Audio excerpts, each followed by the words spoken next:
time for Dart Talk. Brought to you by thedartzone.com. Stay in the zone. Thedartzone.com is an official Cosmo distributor and Windy City Fabricators, America's premier fabricators of orthotics and prosthetics. And Redwood Darts, America's newest tungsten darts. Stand straight and tall and hit them all. Redwood Darts. And now, here are your hosts, Mystery Mark and Steve P.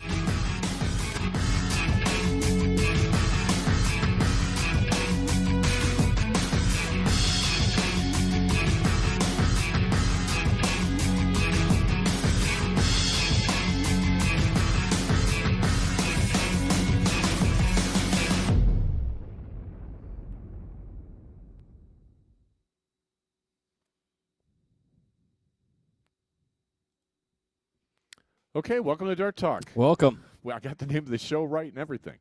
Dart Talk brought to you by the Dart Zone. Stay in the zone. TheDartZone.com is an official Cosmo distributor. I'm sorry about the video quality is going to be bad tonight because Windows 10 is fighting with me.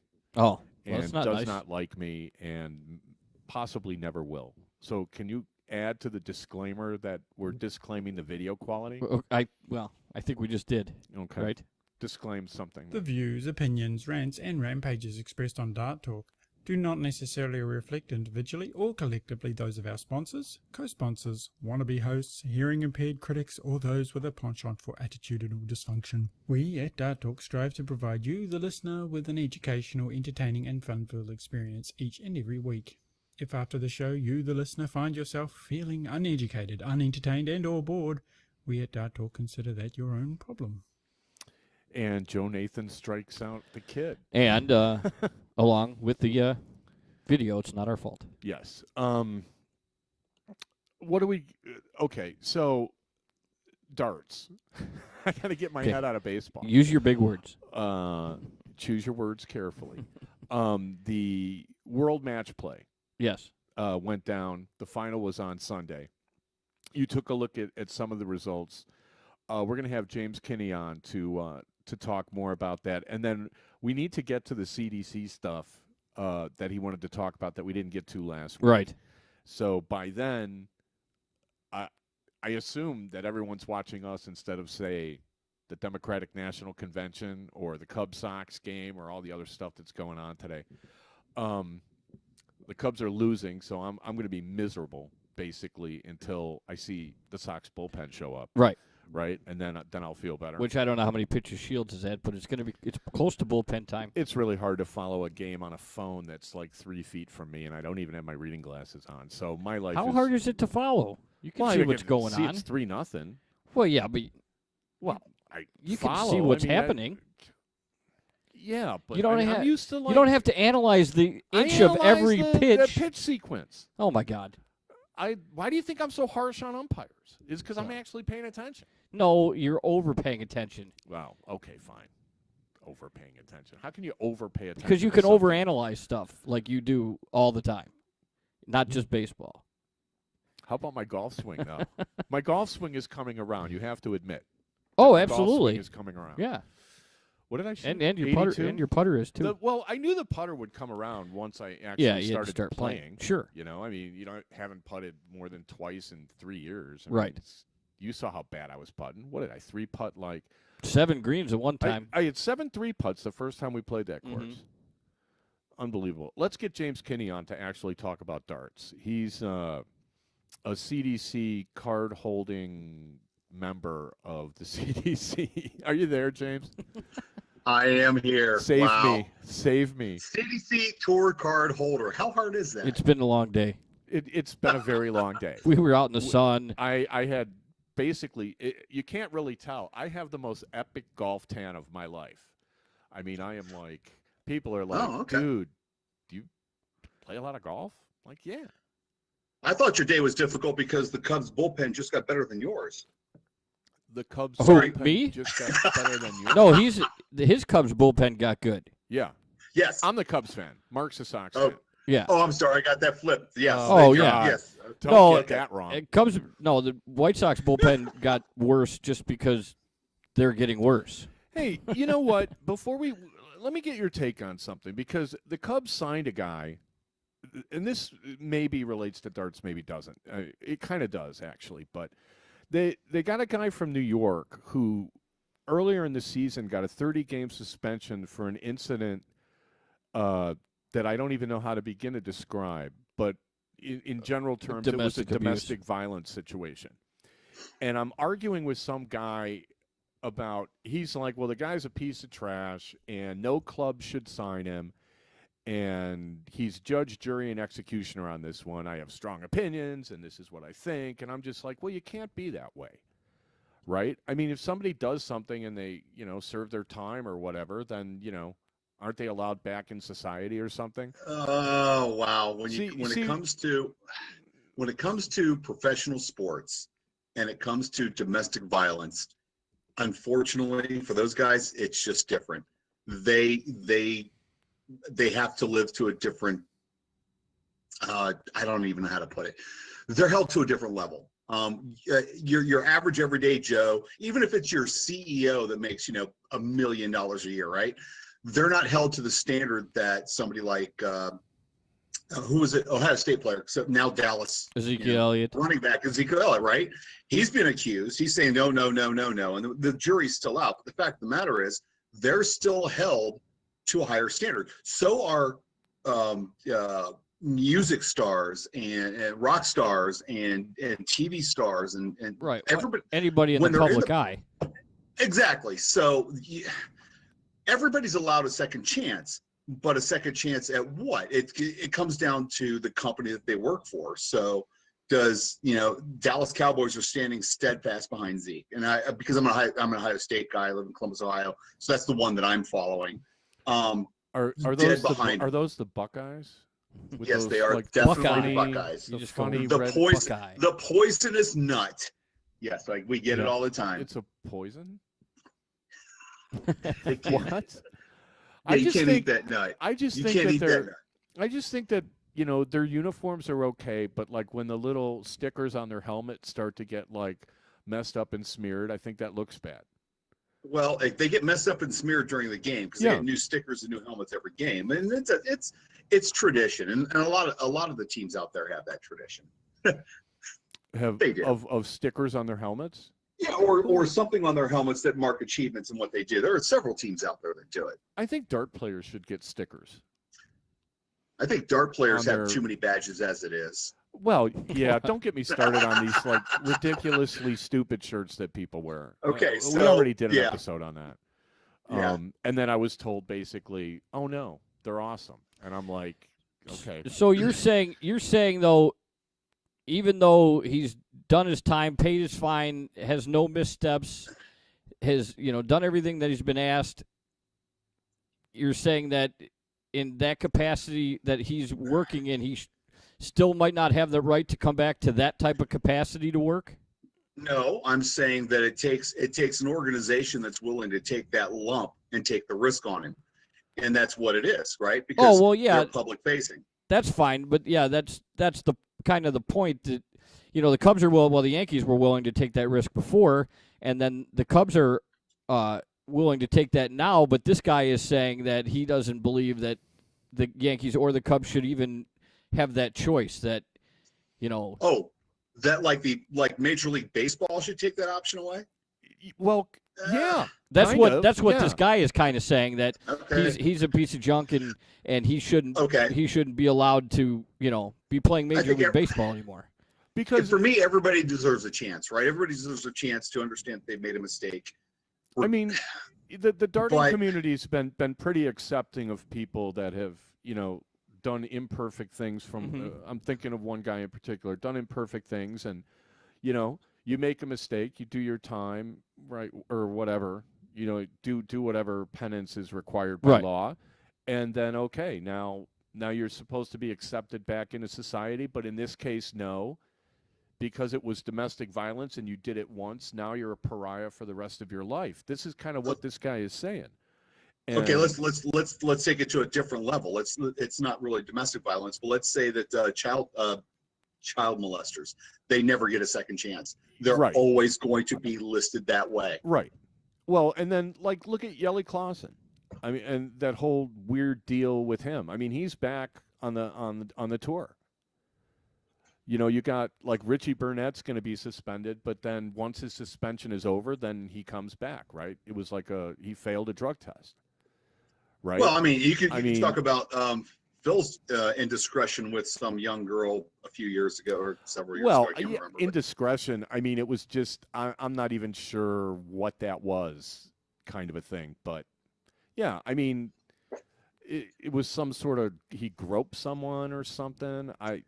Just kind of creepy old man. Kind of a creepy thing, yes, exactly. But still, I mean, when you look at it, that is still something that's just creepy that happens. It's or something that's bad that happens or shouldn't happen. So, well, I you know, as much as I hate domestic violence, I mean, I'm just sort of like I don't understand this kind of thinking. And you know, when it comes to darts, I mean, you know how people talk. This guy did this. This guy did that. This guy did this. I mean. I don't know.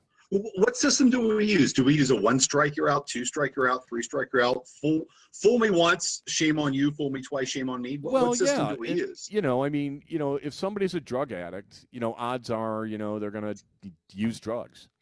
Right? Josh Gordon, my boy, he's back. Well, yeah, you know, he's back for a little while. I mean, we'll see. Well, I mean, Randy Gregory is going to be back at some point. After 10 games now instead of 4. Now, I mean, yeah. And you know, I don't know what's going to happen. It comes down to the individual. I mean, abusers tend to abuse again.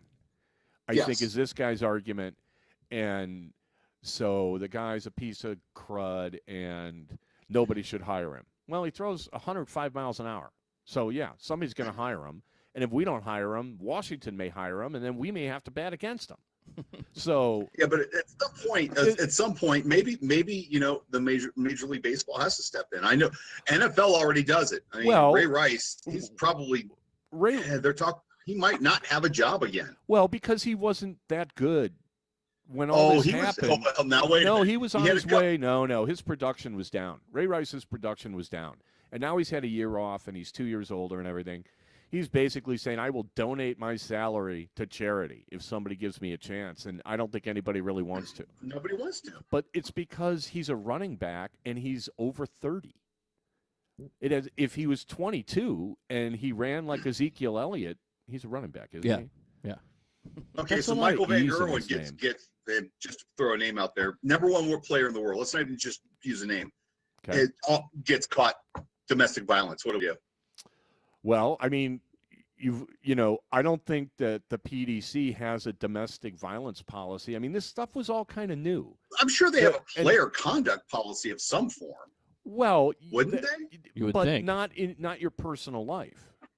Like no, no, that's not personal. That becomes public once there's a charge and everything else. That's not personal anymore. Well, right, but see, the major sports have instituted some sort of like corollary legal system, right? So, like, Aroldis Chapman was never charged by the police, but after an investigation by baseball, they determined something happened in violation of the domestic violence policy that they instituted, so they suspended him 30 games. That's the phone call. That's what I want to see. Mm-hmm. Yeah. Call to the pen. So, I mean, the one great thing about the darting community is that they've always been pretty accepting of everybody, right?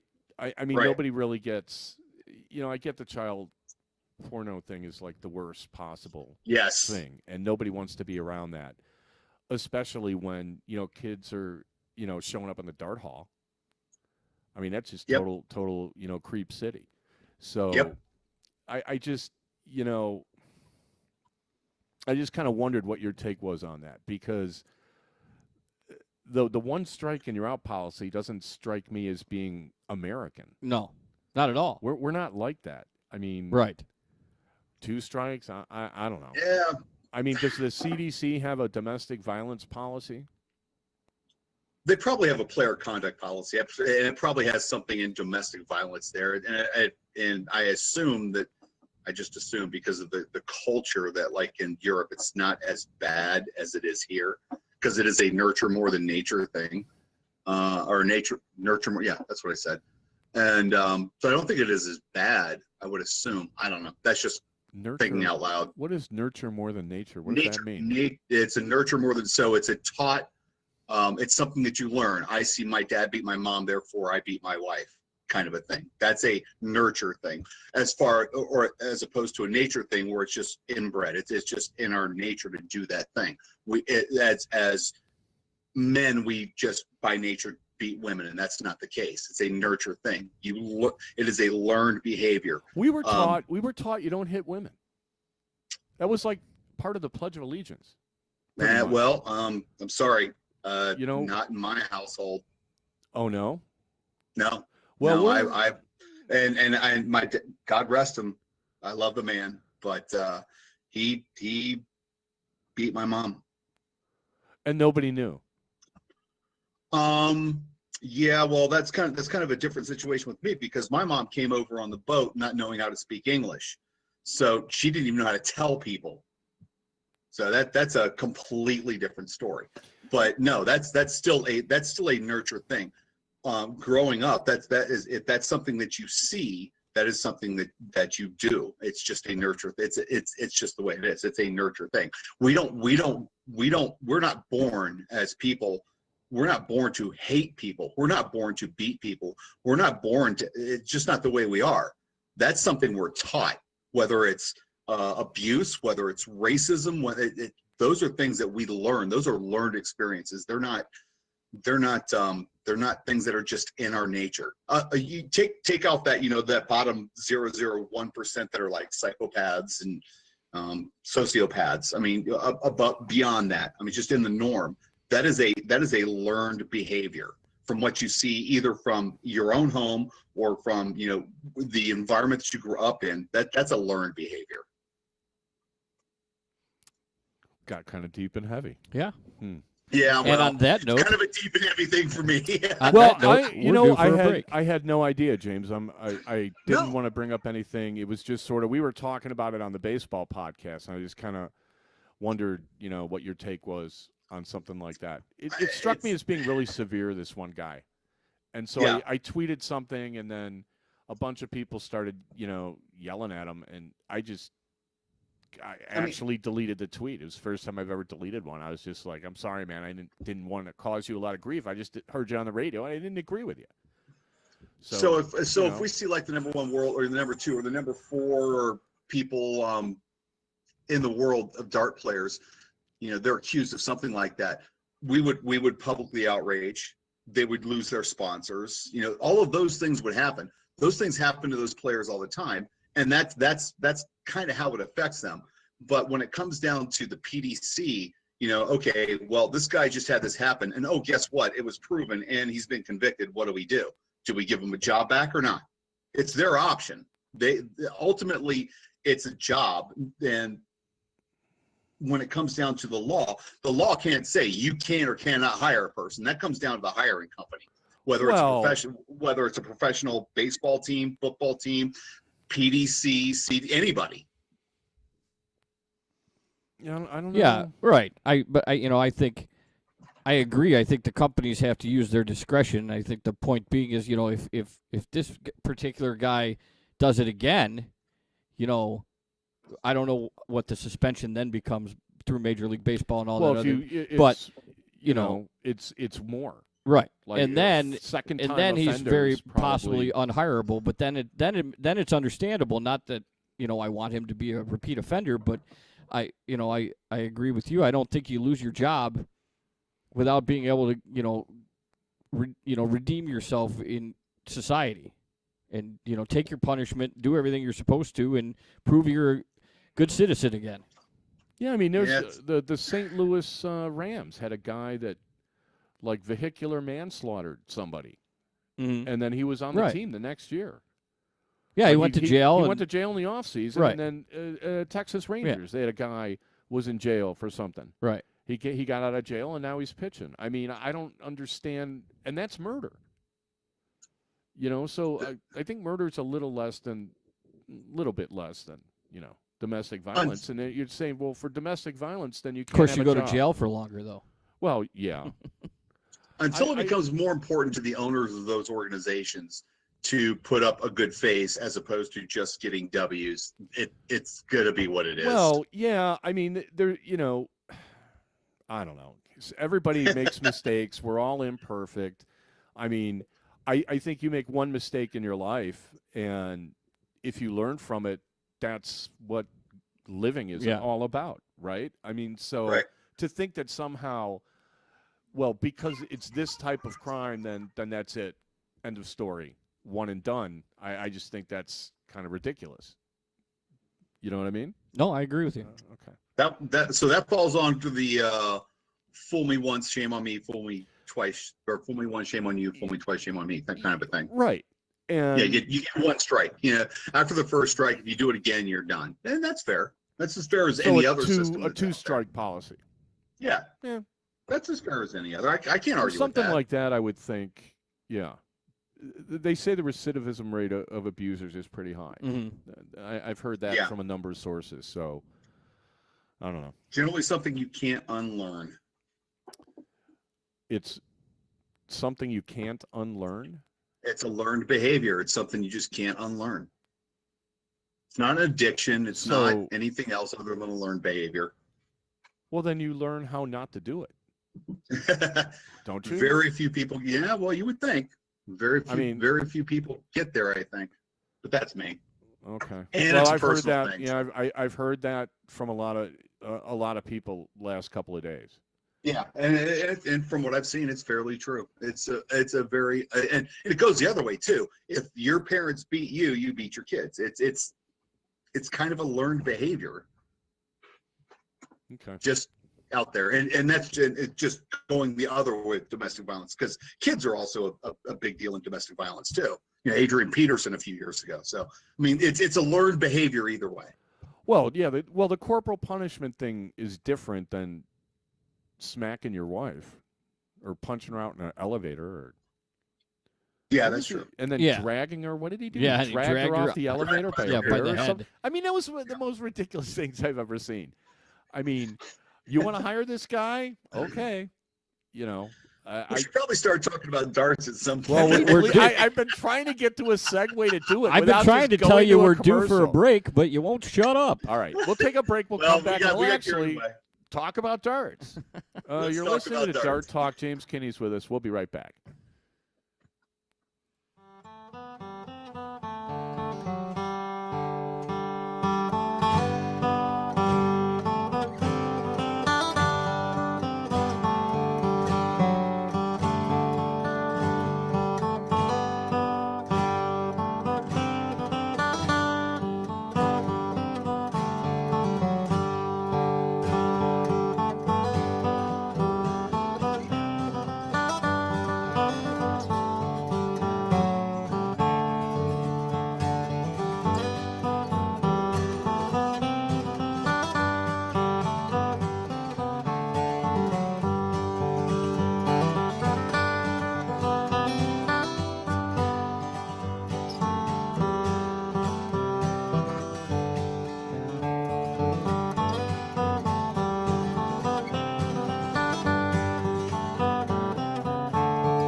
The views and opinions expressed on Dart Talk are those of the hosts. They in no way should be misrepresented, misinterpreted, or made to claim that the universe is against you, your family, your city, or the darting community at large.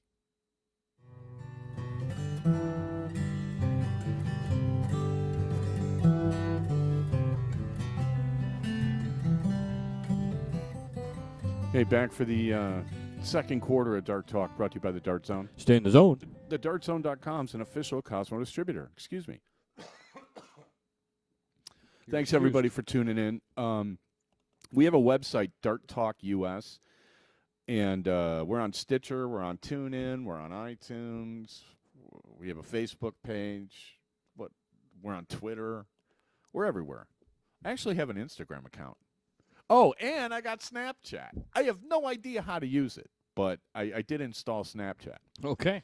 I don't know that you're going to see much Snapchat. I have from no the idea Dart how to Talk use it guys, either. But just thought I'd mention that. James Kinney's still with us. James, how much of the World Matchplay did you get a chance to see? Pretty much all of it. Okay, well, that's good. Let's go back to Wednesday's matches. We had Wednesday the 20th. Wednesday the 20th. We had Mervyn King.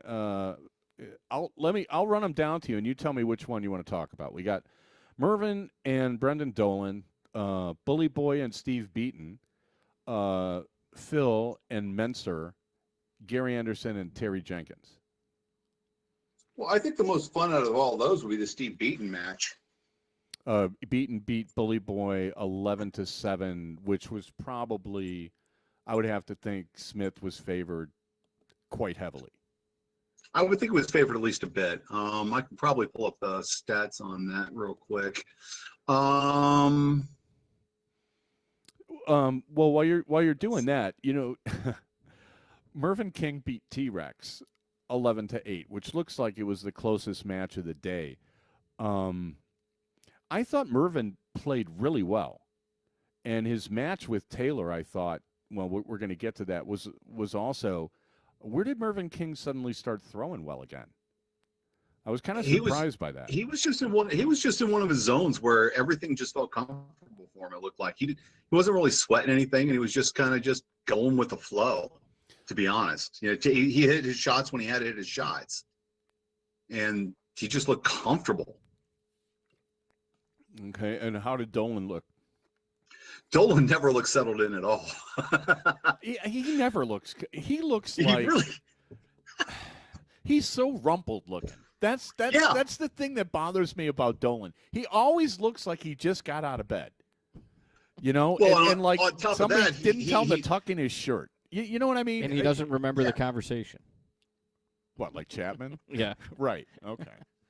Well, the whole thing with him just pulling back, and then as he's getting back to the back of his stroke, he sticks out his tongue, and I'm like, "What are you, Michael Jordan?" I don't get it. I would find that beyond annoying. Me too. I don't know how he does it. Yeah, I don't know how any of these guys do some of the stuff they do, to be quite honest.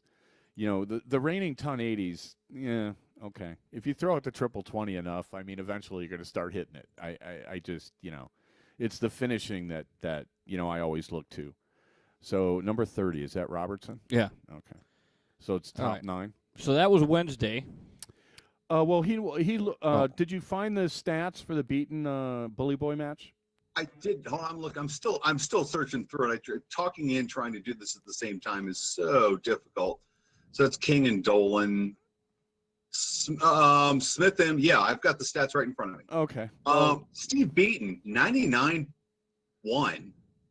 Bully 92-9. Wow.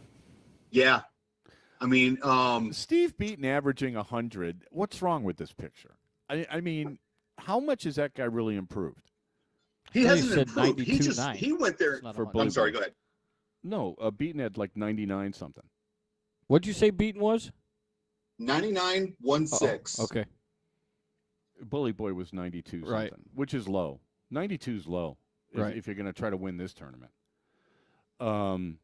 Well, Beaton hasn't. I can't say I've seen him play in the last few months, but he doesn't look to me like he's changed a thing from the way he used to play. 20 years ago when he won the World? Honestly, he did. He just looked like he was like, I have no expectations. I'm happy to be here. I'm going to have fun and play darts. And he just did the whole time. Okay. I'm not going to even mention his nickname because I think it's dumb, but you can say it. The Bronzed Adonis. I'm just sort of like, there are people that are coming up with nicknames that are so wrong and so bad. This one guy is calling Tommy LaStella 3 a.m. Why? because Joe Madden once said that the guy could roll out of bed at 3 a.m. and get a base hit. Okay. So now he's 3 a.m. And I'm like, oh, that's just dumb. Like they call Kyle Hendricks the professor. Right. Because he went to Dartmouth. Why don't you just call him Dartmouth? Hey, Dartmouth, get over here. People just... I think what the most interesting... There are certain people that need to have a license to assign nicknames because they'll just do it badly. And then they shouldn't be allowed to do that because then people end up with bad nicknames. Nobody liked it. Remember our nickname show? Nobody liked half our nicknames, and they were awesome. Great. A5K? Yeah. He's still a knucklehead. That's why he doesn't win, too. If he would have listened to me and changed his nickname, he'd have felt better about his game. He'd play better, and he would produce. He'd be more relaxed. You have a good nickname I understand Van de White having a little problem with the Tintin thing because he looks so much like Tintin that it was, like, too weird. But how can you not be Tintin? I mean, if you look like Fred Flintstone, then somebody should call you Fred Flintstone. Mm-hmm. Do you know what I mean? Yeah. Like they call what's the Family Guy? Bunting. Stephen Bunting looks like what's the the baby. I don't know who it is. Yeah. Is it the dad on Family Guy? It's the guy on Family Guy. Yeah. He looks just like him. It's like they took a picture of Stephen Bunting and like, hey, I'm going to make a cartoon out of this guy's face. Yeah. I mean, you have to call him that, right?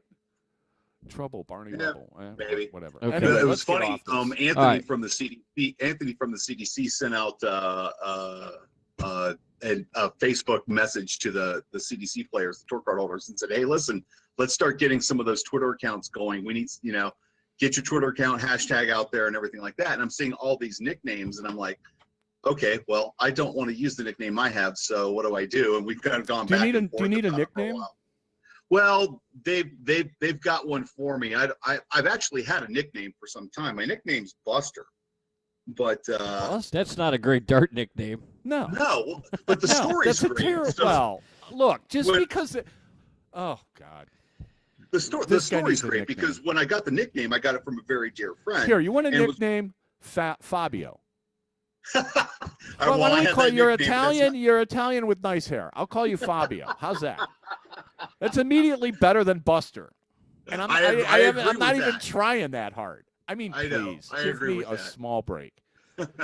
So going back to that match real quick, the one interesting thing about Michael Smith and Steve Beaton, Michael Smith actually finished better than Beaton did. 7 of 9 for 78%. Beaton was at 65. Well, 65 is still pretty good. That's still not bad. But that's the one thing that stands out for me with that match. Okay. Thursday, there was Peter Wright and Adrian Lewis.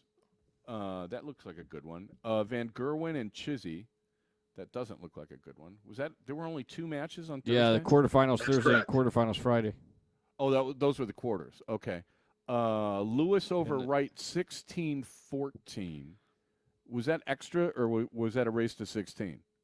No, that was a race to 16. Because Van Gerwen won 16-9. Oh, I can't see that from here. Yeah. Okay. What'd you think of the Wright 80 match? That was actually one of my favorite matches the whole time. That was a lot of fun to watch. A lot of breaks of throw, so the momentum was shifting the entire time. It was a lot of fun. I mean, there was a slew of 1080s, 21 1080s. It was pretty good. 21 1080s in what, 30 legs? That's pretty good. That's not bad. What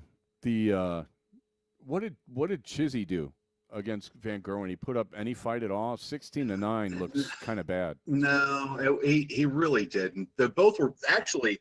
What's interesting about that match, they were both kind of poor on their doubles. But I mean, Van Gerwen played under 100, which is not that often, and Chizzy was only in the 90s, which is outrageous for him. So he was at 90, which is just low scoring for him. Was that just because he missed so many doubles, or was he actually struggling to score? He was struggling to score too. I mean, they played 25 legs. He only had 5 1080s. That's fairly unusual. Is he still wearing a yellow shirt to match those yellow darts he throws? Yep. Okay. He should maybe not do that. His stroke looked a little bit more we call it janky. It looked a little bit more like there was this little thing at the end of it that just doesn't look normal. Yeah, like he's got that little. like Jockey Wilson. Yeah, that little like kind of spasm at the end. Exactly. Yeah. And it looked like it was a little more pronounced this week, that during the match play. Okay. Yeah, he's not the smoothest guy you're ever going to see throw, but when he gets it going, he could fill it up. That's kind of why I like watching him. Yeah, agreed. Except for the yellow, because I don't like. I got to throw on sunglasses and. Which is worse, the Michael Van Gerwen's green or Chisnell's yellow? Chisnell's yellow. The yellow is yellow's really bad. Green's just sort of like I mean, but you had both of them on the stage at the same time. It was an eyesore. What, the yellow and the green? Yeah, it was horrible. Well, the yellow, I don't know. Maybe it just doesn't photograph really well. Yeah, move on. We get the point that you don't like the yellow. All right, we're done with that. All right. The other quarterfinal matches on Friday were Phil Taylor over Mervyn King and Gary Anderson over Steve Beaton. What were the scores? 16-14 with the Taylor King match, and 16-13 Anderson over Beaton. Let's talk Anderson Beaton for a second. 16-13. Was it tied at 13 or tied at 12, or how did that work out? No, I mean it was close for the first 12 legs, and then Anderson started to pull away. Beaton tried to pull back in, and then Anderson kind of finished him off. Okay. And memory serves me correct. I followed part of the Taylor match. That one looked like it was pretty much everybody hold and throw at the beginning. I don't know quite what happened at the end. Looking through the match here, yeah, I mean, so Taylor gets up by 2. King brings it back within 1. Then King brings it. Taylor kind of holds. It goes back and forth. So it was pretty even going through the first 15, 16, 7, actually, all the way through, right until 13-13. 13-13. Right until 13-13. And then Taylor breaks the throw and then just kind of takes it from there. Suzuki breaks the throw, holds his throw. He's got the stroke. Then King comes back, holds his leg, but Taylor holds his leg to win it 16-14. Okay. Missed doubles or big finish on the break? Do you remember? Let's see. At that break, Taylor took out a 124 with a double 11. It was actually kind of sweet. With a double 11 for a 12. Yeah. It was that was exactly what it was. It was double 11 for 12. Yeah, trip 14 double 11. Yep. Yeah. Nice. Yeah, it was very nice. So he goes 14. Yeah. He goes there. He makes the break. He wins the next leg holding the throw. King takes out the next one. Beautiful bull finish, and then Taylor just holds his throw and goes. Okay, so that puts us where? To the semis? Yeah, that puts us at a break. All right, we'll take a break. We'll talk semis and finals. Quick break. You're listening to Dart Talk. We'll be right back.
Forevermore warned that you consume this show at your own risk, and that Dart Talk cannot be brought to justice in any court or by any government, including and not restricted to the grand spaghetti monster of the Triple 20.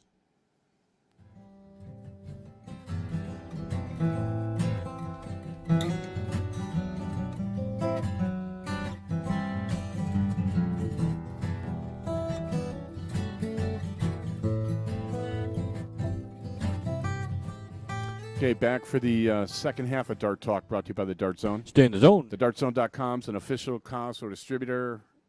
We've got James Kinney with us. We're talking now the semis of the World Matchplay in Blackpool. Let me guess who played.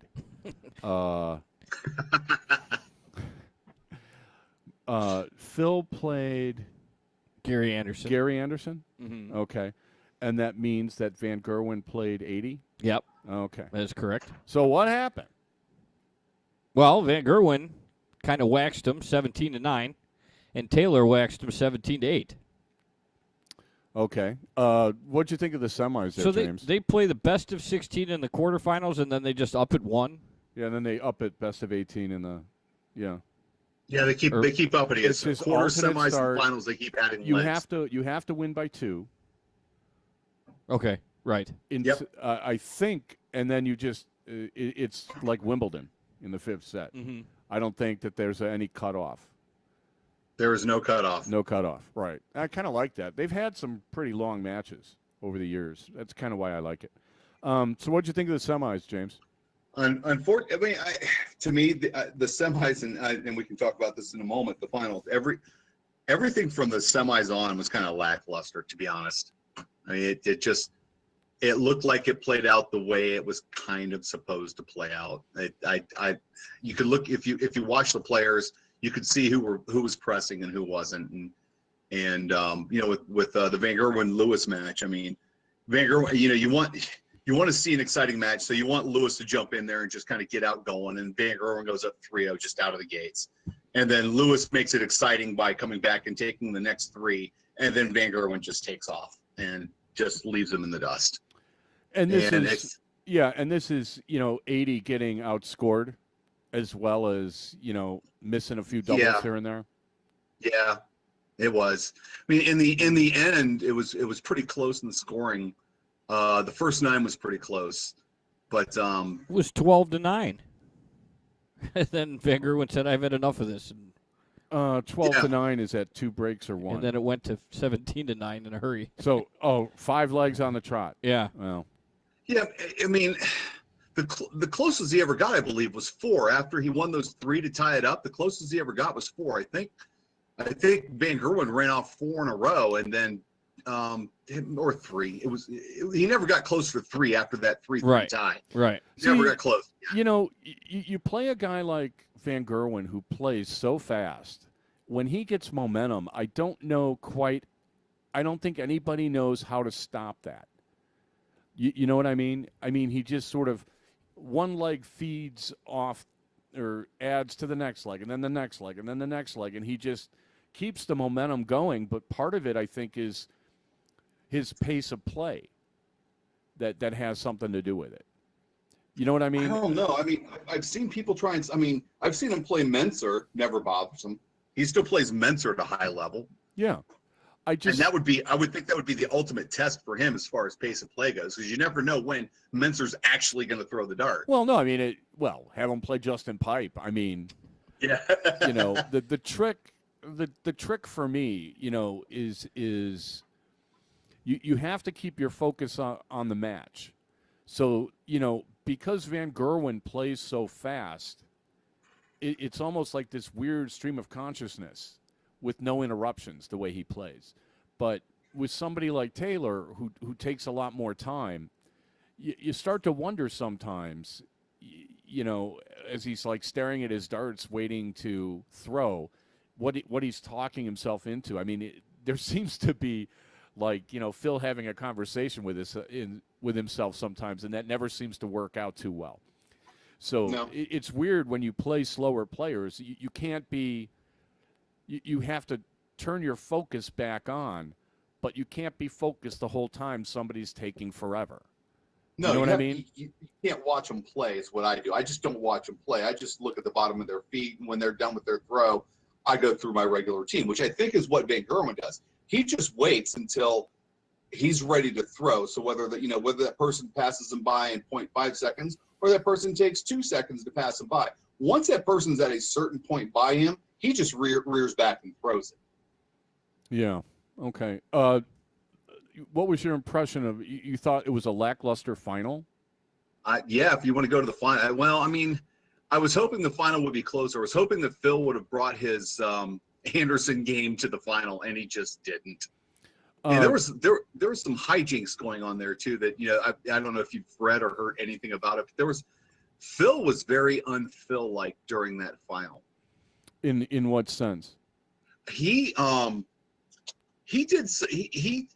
like you would if you were talking about Barney or some of the other players that use other than darts to actually try and game tactics and all of that stuff. It looked like that's what he was doing. I mean, there were times when Phil would walk back and start to try get the crowd to chant, literally clapping his hands over his head, like that whole woo woo woo thing. He's getting them to do that. He would step up to the line, and Van Gerwen would take his normal route to get by it, and he would just step back like Van Gerwen did something wrong, and Van Gerwen didn't do anything wrong. There were times, and after that, he would go up to the line. Van Gerwen would walk by, and he wouldn't set up. He would stare Van Gerwen down. It was bizarre. I've never seen him do anything like that. And he did it time and time and time again. He did it for several legs. And at what point was this in the match? I think this started about. I think it was God. He had to have been 4 legs down at this point and not throwing well. I think it had to have been. It was probably at 8-4, 9-4, somewhere in there, where he just went off the rails. He couldn't hit a double. I mean, I watched the beginning of the match thinking that, it might be a good one, and it's just basically like Phil missing doubles. He's setting up 16 and whiffing on it, and I'm like, well, okay. No, I think it got to about 8-4, 9-4, and Phil. There was one time where Phil missed 3 darts at 40, and I don't remember what the number was that Van Gerwen checked, but it was 100 plus. It was between that 100 and 120 range, and Van Gerwen checks it. Van Gerwen's coming back. Phil is clapping his hands, staring Van Gerwen down. I'm not kidding you. You have no explanation for this behavior. I've never seen anything like it from him. And it was like somebody possessed Phil Taylor's body. With I kid what? you not. With like the ghost of Mervyn I'm King. possessed. I mean, what did I just listening to you describe it. I mean, I didn't see this. I only saw the beginning of the match, so I didn't really, I can't speak to this at all intelligently. But I've seen Phil try to do stuff to kind of throw people off, and it's not going to work with Van Gerwen. No, it's not going to work with Van Gerwen. It's really not. I mean, Van Gerwen speaks English just fine, but maybe Van Gerwen's like muttering stuff in Dutch behind Phil, and Phil thinks he's swearing at him, and Van Gerwen's just telling himself, after I beat this guy, I'm going to go have some halibut. I don't know. Who knows what he's doing? So you like halibut, does he? I don't know. But when you look at the camera angles, like the time when Phil was either backed off the line or stayed on the line and waited to set up and stared him down, you can see Michael walking by. He's not like raising his hands. He's not too close. Could he be saying something? You actually can't see his face. Maybe he is. I don't know, but it was just very bizarre. It was very bizarre to see Phil act that way. Maybe he's standing behind Phil and he says, "I knew you were going to miss that double."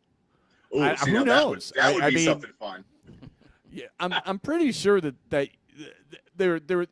If you look for most rules, there's a reason that there's a rule. There's a reason there's an exclusion zone. But some of this stuff, like somebody cutting the corner and oh my God, Phil's got his foot in the inclusion zone, or some of this stuff just strikes me as being like kind of silly. But you're not allowed to talk to your opponent. There's a reason for that. You ask Peter Manley, right, yeah. and Adrian Lewis. I mean, there's a reason that you're not allowed to talk to your opponents because I've said that, playing tournaments and stuff. I wouldn't really talk to anybody. But Darren Young likes to have a conversation at the beginning of the match when you play him, and it's so he feels comfortable. So one time we're playing doubles, and he was playing with Chris White. I forget who my partner was, but so Darren starts this conversation thing, and I'm like, oh, this again. All right, You want a real conversation? And I just started talking, and I did not. And finally, Chris White was like, "Will you please just shut up?" And I'm like, "Oh, and hey, by the way, Darren, guess what I did the other day? You want to be Chatty Cathy? All right, I'll be Chatty Cathy." I don't know if we won that match or not, but White was just beside himself because I can imagine these guys have pulled stuff over the years that, like, okay, I get it.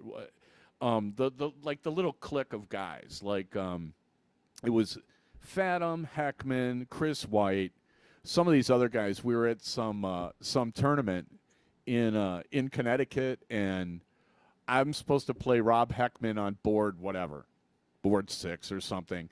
And then so I go to board 6, and there's Fathom warming up on my board. And I'm like, Fathom, get out of here. and he's looking at me because Phil Taylor did this to me, right, in Vegas like the year before. So I'm like, okay, I get it. This is where I'm the big star on your board, and you're supposed to be intimidated. I crushed Heckman. I was like, this is not going to work. I've seen this one before, guys, So there's always something new. I don't know what Phil, obviously it didn't really work out. We looked at the stats of the match, and basically, did they have the same amount of darts at doubles? One more for Van Gerwen. So, I mean, basically, if you attempts. If you look at the stats, they had the same, almost an equal number of shots at doubles. And Taylor missed way more of them. Yep, that's a fact. Right? And he was missing them early, and I'm like, you can't win this way. How are you going to? No, he missed 3 clear like 4 times. Yeah. And how many breaks did he lose by? What was the final? 17-10? 18-10. 18-10? That's 4 and he breaks. lost by 4 breaks. That's 4 breaks. Yeah. So, that's 4 12 darters you need to throw against Van Gerwen on his throw. Mm-hmm. And only if he does it. And now I'm thinking maybe you need 5 because he might throw one on his own. The numbers look good. I mean, it doesn't look like Taylor played terrible. Taylor just missed doubles, and all this byplay stuff. I don't know what to make of. That was bizarre to watch. It really was. Okay, let's take a real quick break, and we'll come back and we'll talk CDC with James Kinney. We'll be right back.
Forevermore warned that you consume this show at your own risk, and that Dart Talk cannot be brought to justice in any court or by any government, including and not restricted to the grand spaghetti monster of the Triple 20.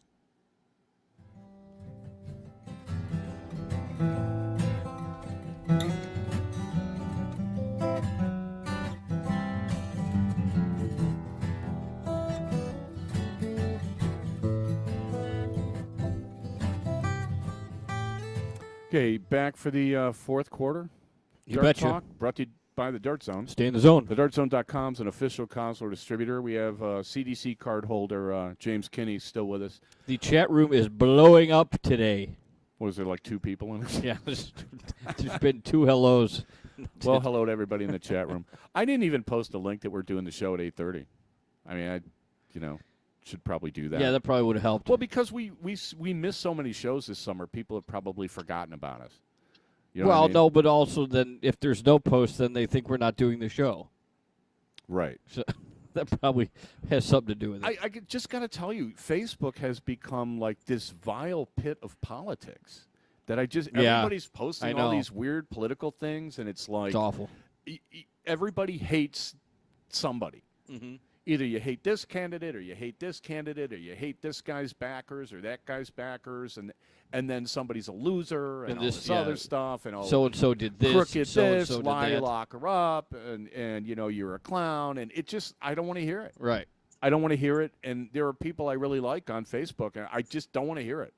I can't go. It's like, you know what I mean? I agree with you. And how do you weed it all out? Unfriend everybody. Well, yeah. I mean, just until they get back to until the election's over. I'll come back. Well, that may not be enough. Right, might not be. Then you got to get in a line to go to Canada because apparently half the country's moving to Canada after this election. We just don't know which half. Right. Right. It's insane. James, you with us? I am still here. He doesn't sound happy about it. Oh no, I'm good. Okay, so. The championship dart circuit events in Philly a couple of weekends ago now. What would you like to say about those? The city of Philadelphia is it's just dart strong. Their supporters, non-dart throwers, dart throwers, everybody there was it was amazing how many people filled that room. Not just players. We had the most qualifiers and the most tour card holders show up at an event. It was over 100 total each day. So we were really, really happy about the turnout. There was a lot of enthusiasm, a lot of just dart fans out there just watch. It was fantastic. It was a really good experience. I don't think we'll never go back to. We'll always be in Philadelphia. I got to believe with that kind of participation. Well, that sounds good. Yeah, shout out to Philly. A lot of people. Philly's always been a good dart place. I mean, are they bringing back the Ray Chesney? Well, I mean, in fairness, it was still the Pennsylvania Open. Whether the Chesney's name is on it or not, the mishap that happened last year, pulling that name off of it, they just had to jump through some hoops just to get the tournament going. I got to believe this year it's going to be, if it's not the Ray Chesney, it's still going to be that $20,000 Pennsylvania Open tournament. But we'll see what happens. Will it still be like the first weekend after New Year's? Yeah, I think that's when they have it slotted for. Yeah. I just remember, freezing in Philadelphia. Yeah. In January. Yeah. Going out to smoke, and then they had like the little heat lamp thing, and you're standing under there, and I'm just like, it's so much easier for the non-smokers. When you don't have to bundle up and walk out every, You don't have to put on your coat and, snow No, boots and. So but you're right. That city is just dart strong. They have a huge dart community, and they're very, very happy about it. It was always a fun tournament to go to. It was kind of like opening day, kind of. The Ray Chesney going out there in January. Start of a new year, new calendar year. Been to a bunch of cold opening days too. Yeah, and I like flying into Philly because you get to see. It's got a really nice approach from the air when you fly in. Okay. I mean, you go over the boatyard and everything. I mean, it's kind of cool. How'd you play? The same I've been playing all year. Top 16s. I'm just fairly consistent this year. Rubbish. A little under my average, but well enough to get into the top 16s. Got taken out by Jeff Miller, another tour card holder, in the Saturday, and a local, Jim Newman, in just an absolute blast of a match on Sunday. He's a fun guy. He's a fun guy, and he likes to laugh. Literally, he had like 20 people. We were playing in the top 16 to go to 8. And he had probably 20 people watching. And every time he hit a triple, they were like, "Yeah!" "Yeah!" And so finally, it's like we're 2 legs into it. He's up 2-0. I hit 86 with a double bowl finish. Nobody says anything. So I turn around. I'm still standing on the line. I turned on I raised my, it's like, come on, give me a little love. And then they start doing a little bit of yeah. And Golf we kind of went clap. back and forth about that. Well, we just had a blast with it. It was a lot of fun. Newman played well and got taken out in the next round by Larry. But great. And here's the thing: they could have not responded to me on that line. The fact of the matter is that they did. They responded afterwards. They told me, I talked with all of them. It was a very good experience. So it was a fun tournament for me, especially. But no, again, 2 top 16s. So that's all I get this year so far. What was your best average? Have you broken 80? I think I broke 80 once. I broke 80 and winning in the second round of Sunday, and then threw 75 and lost to him, if I'm not mistaken. Yeah, I mean, I went through on, is it Dart Connect Live? Yeah. Yep. Dart Connect. I went and looked at some of the averages, and I was just kind of shaking my head, and I'm like, this is not the level of play that I expected. We've talked about this before, Yeah. and we were talking about how I would go out and look at some of the averages, and I when we expect talked them about to this start last going time, up. Yeah. well, when we talked about this last time, when I said, you know what, you see matches on TV that are, sub mid 80s and even under 80. And you were asking me which ones they were. So I went back and looked at this year's World Matchplay. 8 matches with players under the mid 80s and 1 player under 80. 1 player under 80. One. Guessing he didn't win. Out of 32 or 48, or how many people were playing? 32 in the match play. Okay, so 1 out of 32. Okay, That's, but still. Well, no, wait, that's about 36. I don't know, 3%, something like that. So 3% are under 80, and then another 10% are under 85. That leaves 85% above what, 90? Well, above 85. 85. Or above 85? Yeah. Above 85. So if 85% are above 85, then the mean has to be, well over 85. Well, if you're talking about the top 10. Well, and so we come back to the expectation where I think your expectation is too high and you don't think it is. Well, this was back talking about what would an Olympic qualifying standard be. Right. Well, let's not beat that horse. We've already killed that thing. It didn't taste very good either. It didn't. It really I ground up the horse meat and served it to the kiddies. But the fact of the matter is, like when you look at the averages this year as compared to last, the averages are going up. Are they? Oh, well, that's Yes, good. they are. Okay. By And how much? hopefully next year they'll go up even more. Okay. Well, I think that's the thing. I mean, I've always thought that, once guys got a handle on the format and got used to it, they'd start performing better. But, there's still going to be, stamina issues and stuff like that. I mean, when most of the tournaments you go to are like the Diddle Tour best of 3, best of 5, I mean, and then you go play in your local league and you're playing best of 3, what good does that do? I mean, I don't know. I don't see Well, there's it being more all that leagues helpful. popping up that they're starting to go into long format. I mean, all the dart player, New York, LA, Chicago, all of those. We've got a league. We've got a singles league here that's all long format. So I mean, Yeah. it's starting to happen. Yeah, It's, well, we're that's good. starting to turn that corner. That's good. There's another CDC in Ypsilanti, Michigan. When is that? Yes, that is in 2 weeks, 2 or 3 weeks. Hold on a second, I've got it here. Okay. I can 2 or just 3 go to the weeks. CDC event schedule, which is right in front of me. Ypsilanti Is is it Ipsy or Yipsy? it's Ipsy. So no Y. No, it's pronounced like an I. There is a Y. Ipsy. But you don't pronounce it. It's a silent Yeah, there Y. is a Y. It's pronounced with an I. I would not want to be from a place where, they breed the yips. Oh, no, right. Right? So yeah. Ipsy makes sense to Yeah. me. Yeah, better Okay. than Yipsy. Yeah. It's right next to Ann Arbor, right? Yeah. Okay, good. All right. That's and they've got their Eastern Michigan little small campus right there in Ypsi. I lived there for 6 months, so I like Ypsi. It's a cool place. So that's that's August 13th and 14th. That's our CDC weekend number 4. So I'm expecting a good turnout from tour card players because everybody's trying to get into that Continental Cup, which they just announced the location. we're going to be at the Dirty Bull in Los Angeles, which is going to be an absolute blast. It's not in Los Angeles. Well, I mean, it's okay, fine. It's in Woodland Hills. Yeah, Call it what you not want. It's a suburb of LA. It's in the valley. Oh, don't please. It'll be great. They'll have it all. It'll be very, very nice. I saw some video of your match against someone. That would have been Jim Newman. Didn't look like him. You play somebody else? I was to admit I fast forwarded it. Was that from Philly?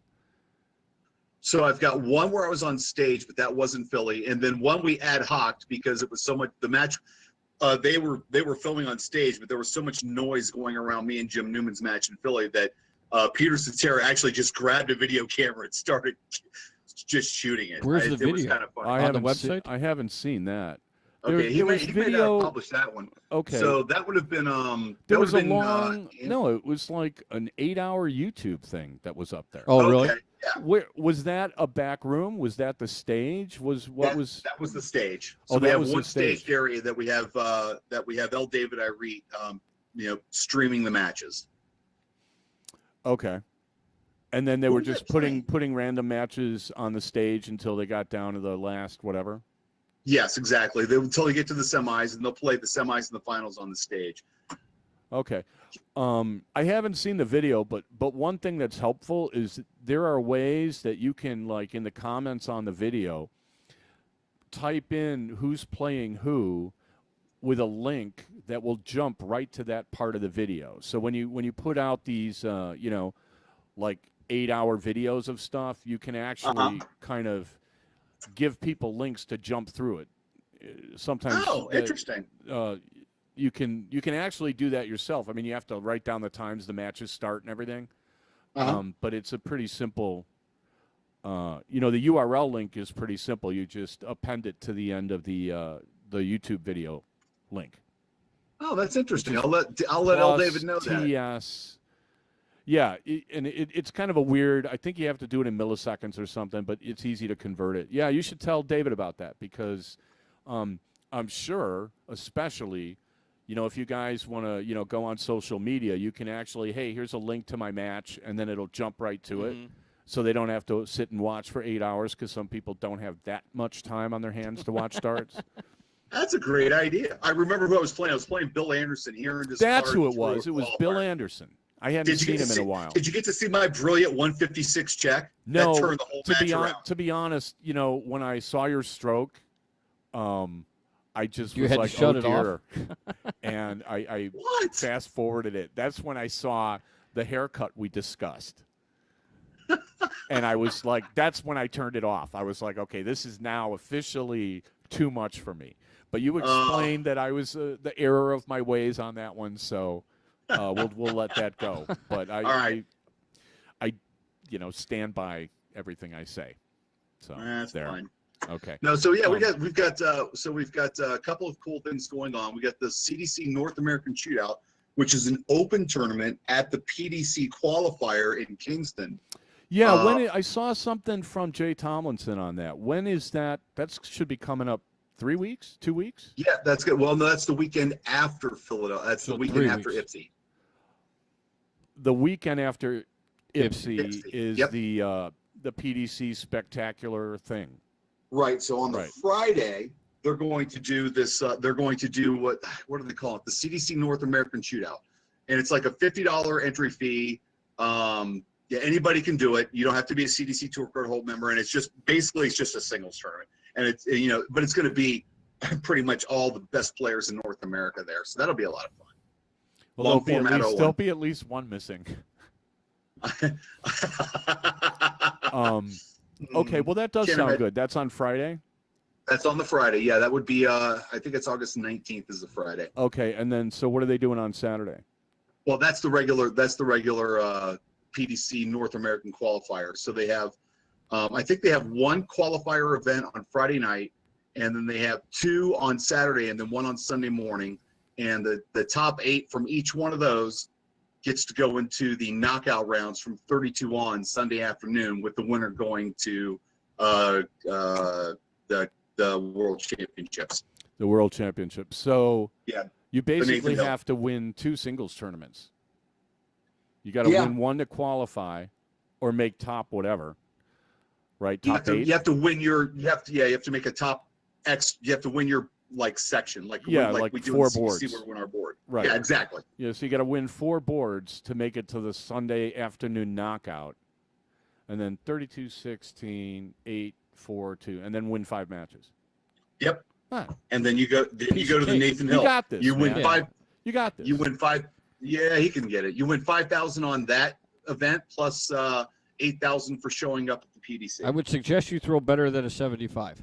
Yes. I would think so. What do you? Yeah. Oh, okay. So what do you think you would a realistic average is to win that? Unless you get into a really intense match, I would say coming out of the gates 80, middle rounds 85, but to win it you're going to have to be 92 plus. To win the whole thing, or just to qualify? No, that's to win the whole thing. I don't think you're going to be qualifying with 80. No, in the first couple rounds he's talking about. Then you got to keep up in your game. Well, I know, but for the qualifiers, you got to win 4 boards. No, I think you'll get. I think you'll get. Well, if you look at the averages and just kind of spread them out from the CDC and add some Canadian players in, I think 80 is going to get 5 or 6 people in out of 32. I think just 80, flat 80 is going to get 5 or 6 people in. Yeah, I don't. I think you're going to have to do better than that. I think 85 to qualify, something like that. 83, 85, 87, something like that. I'm not sure if they're doing Dart Connect the whole time or not, but that would be cool. I know it would be great to see those stats. It really would be a public service to the entire hardcore I want to get better at darts community to actually start quantifying exactly what you need to succeed. Because, people can track this stuff. Sense. I actually got email from this guy who they've been working on an app.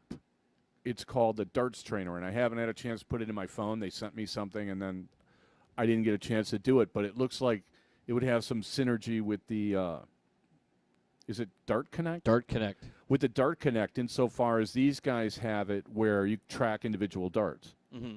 Remember, I was saying Nice. I think it'd be useful to see what's your first dart average, third dart Sure. average, stuff like that. Yeah, I remember the conversation. Right. And then there's actually, by the way, we're going to have to wrap this up, but on Twitter now, somebody started a dart swap account. So you take a picture of your darts and you post it on this guy's Twitter thing, and then he'll retweet it to everybody. And then, so a guy had literally, the first one that went in was hilarious because it was my first set of darts. It was Eric Bristow PowerPoints. And he had them there, and it showed that, the points came off, and I was just laughing, and I was just like, this is so cool. I wouldn't want them, but. Well, you already had them. Well, yeah. It was, some guy sold them to me for like $20, and then somebody's like, hey, I heard you don't use those anymore. Now Because I had moved to, well, is it a Gold dart Widows. swap where they're looking to swap the Eric Bristows for something else, or Yeah. are they selling them? Or well, they're- I think it says swap. Okay. So, hey, I've got a set of these. What do you I'll give me? swap you for Yeah, those. right. Whatever. I mean, it just seemed like kind of a cool thing. So I thought I'd mention it. But That's I will next week.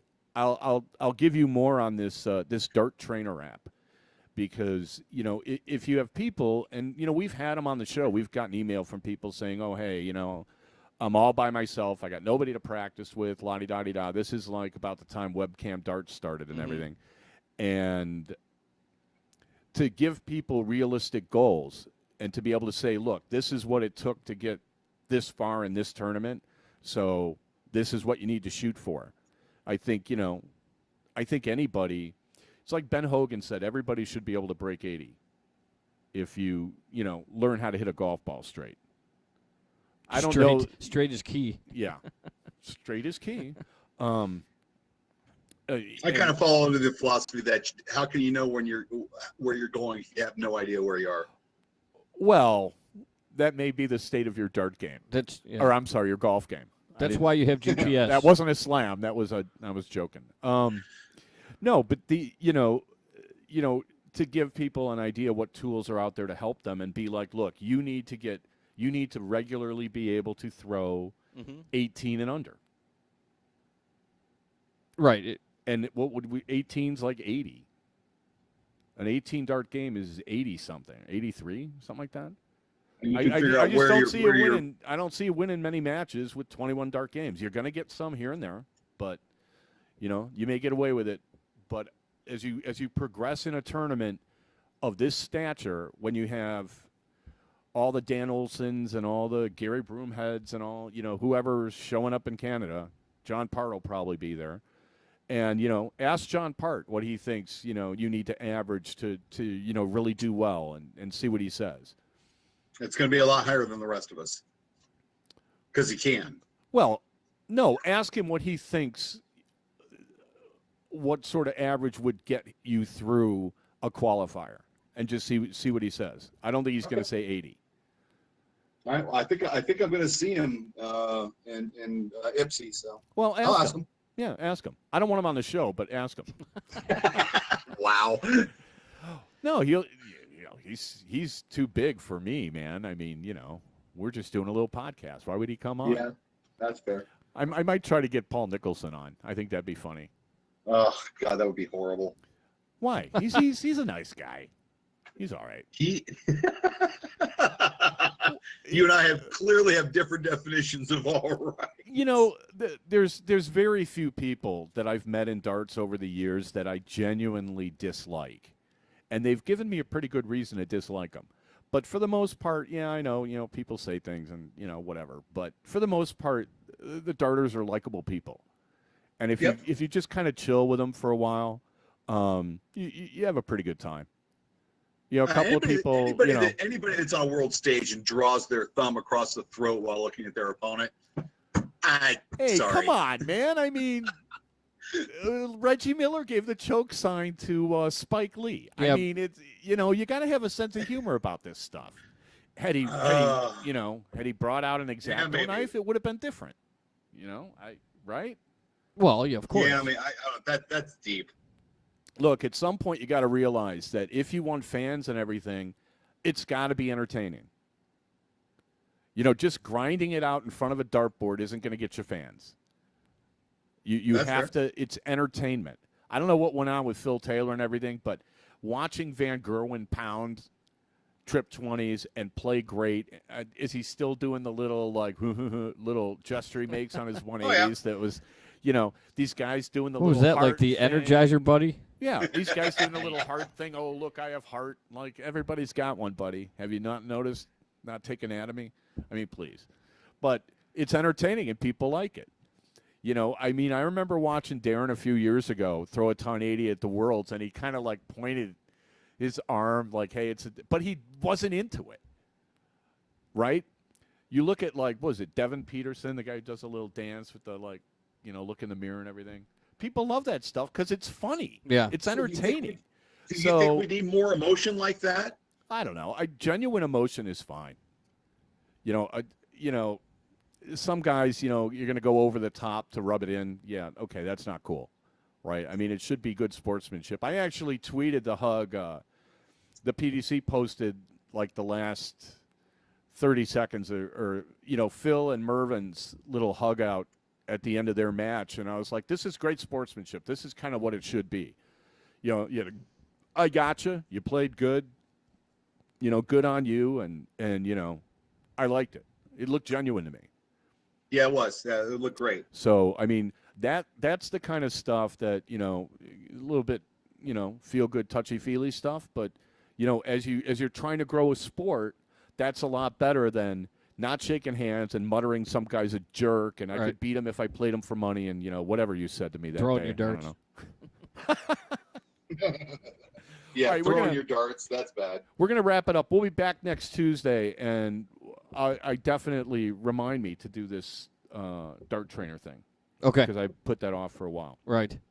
Got anything else, James? Nope. Thanks for having me. I enjoyed it. Okay, I want a quick word with you, so hang on. Thanks, everybody, for listening. We will Dart Talk to you next week. Y'all take care.